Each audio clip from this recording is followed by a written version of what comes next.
Thank you very much. Thank you, Leslie. I like that name. I would like an unusual name. But I don't have one. So, yes, well, there I was. 10 years old. I'm going to tell you my whole story right now. 10 years old, and I had glasses. That's when I got them. And you know, when you're 10, people put things on your face, you leave it there. You know, you're too busy trying to struggle through life to wonder about why this thing is on your face. I actually thought the reason that I was getting glasses was because I couldn't tell what my parents looked like. Because every time I'd ask my mother to buy me something, she'd say, "What do I look like, a bank?"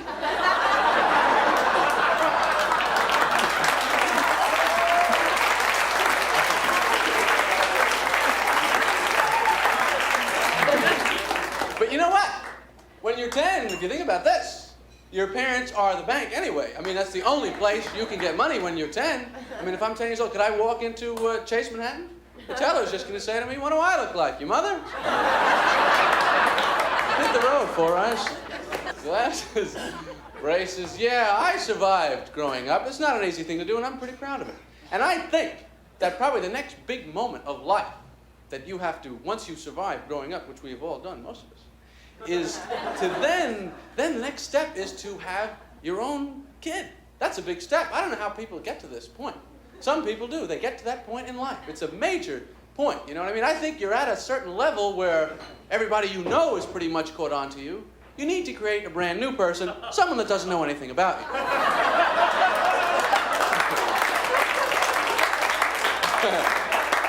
That's what kids are about, because you have a kid, the relationship is off to a great start. You give the kid food, toys, immediately they're very impressed with you. You've got a nice thing happening, but of course eventually they grow up, become intelligent, and leave the house. They realize you can get food and toys anywhere. That's why a lot of people still get pets, because a dog will stay stupid. Dogs, that's why we love them so much. Their entire time that we know them, they're idiots. Think of your dog. Every time you come home, he thinks it's amazing. He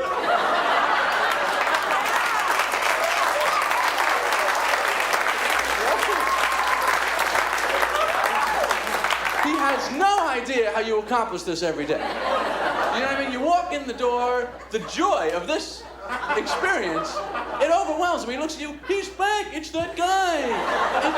It's that same guy. He can't believe it. Everything is amazing to your dog. Another can of food, I don't believe it.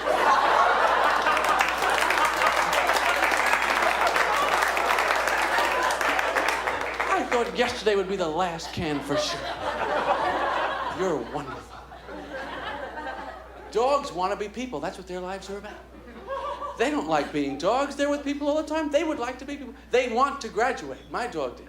He would sit there all day and he would watch me walk by and he would think to himself, "I could do that.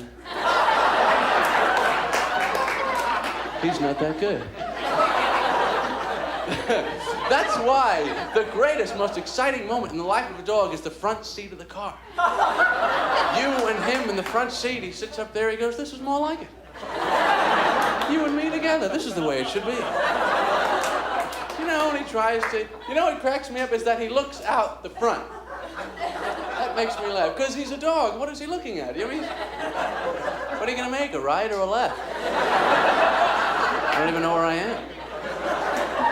They have a hard time, you know. They stand up, they sit down. They can't handle the turns either way.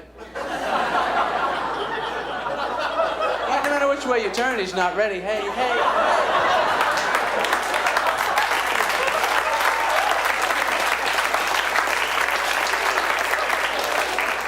They don't know what to do. And then there comes a great moment of frustration.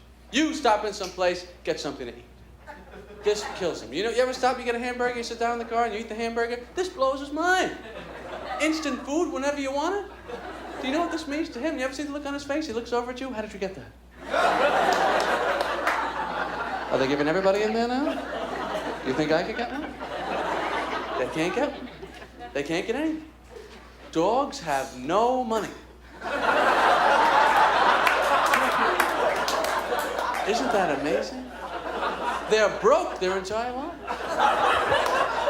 They get through it. It's incredible.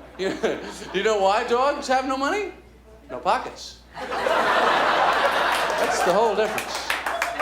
Because they see change on the street all the time. And it's driving them crazy. You know, when you walk at him, he's always looking up at you. That was a quarter. I could have bought a biscuit with that. Nickel. He's gonna look at you. But pets are fun. I gotta tell you the story about, I gotta tell you one more thing before I get into this. My parents' house, where I grew up, we had a very small living room in the house. So my mother made one wall of the living room a mirror. You know this thinking? She always tells me, this gives you a feeling of space. This makes it seem like you have an entire other room. What kind of a jerk walks up to the mirror and goes, hey, look, there's a whole other room in there. There's a guy in there, looks just like me. Who could fall for this? My parakeet would fall for this. Parakeets are not bright. They have a very small head. We would let him out of his cage sometimes, you know, to fly around. And he would fly into the living room, up to the mirror. He would just make a beeline, crash his little head right into the mirror. Now, I don't get it. I mean, even if he thought it was another room, you'd think he'd at least try and avoid hitting the other parakeet. Thank you.